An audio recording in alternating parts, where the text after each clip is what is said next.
అందరికీ నమస్కారం. ఒక జనసేన కార్యకర్తగా కాదు, ఒక ప్రభుత్వానికి సంబంధించిన ఎమ్మెల్సీగా కాదు, లేకపోతే ఒక కుటుంబానికి సంబంధించినటువంటి వ్యక్తిగా కాదు, ఒక సినిమా మనిషిగా కాదు, ఒక మామూలు హ్యూమన్ బీయింగ్గా నేను ఈ మాట మాట్లాడుతున్నాను.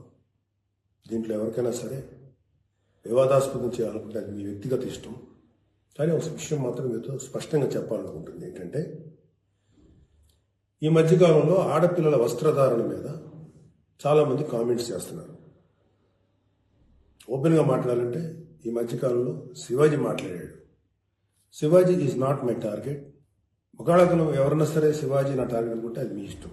కానీ ఒక టైప్ ఆఫ్ మన సమాజంలో ఒక రకమైన రుగ్మత వెళుతుంది. అదేంటంటే moral policing. It's called moral policing.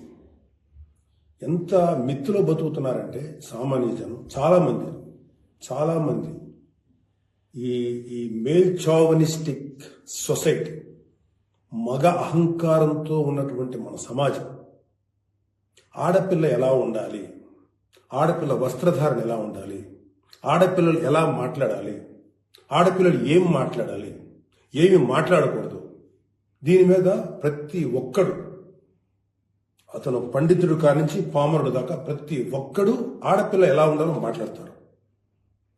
First point, దీన్ని మోరల్ పోలీసింగ్ అంటారు. ఇది ఎగెనెస్ట్ కాన్స్టిట్యూషన్.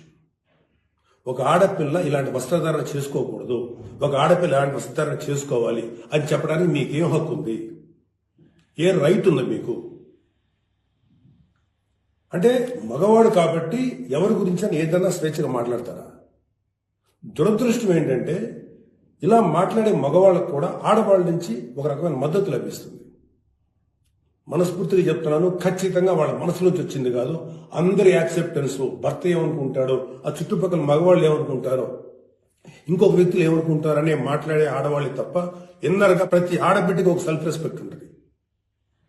ఎలాగో ఒక ఆడపిల్ల డ్రెస్ ఇలా ఉండాలని మనం అడుగుతాం, ఎలాగో ఒక ఆడపిల్ల ఈ డ్రెస్ వేసుకోవాలని చెప్తాం. ప్రపంచంలో ఫ్యాషన్ అనేక రకాలుగా మారుతుంది. అది ఎలాగైనా ఉండొచ్చు. దయచేసి మన చెల్లెలు, మన తల్లి, మన చెల్లెలు అందరూ మనవాళ్లే, మన బిడ్డలే. ఆడపిల్ల కాబట్టి ఆ అమ్మాయి ఇలా ఉండాలని చెప్పే హక్కు మనకు లేదు.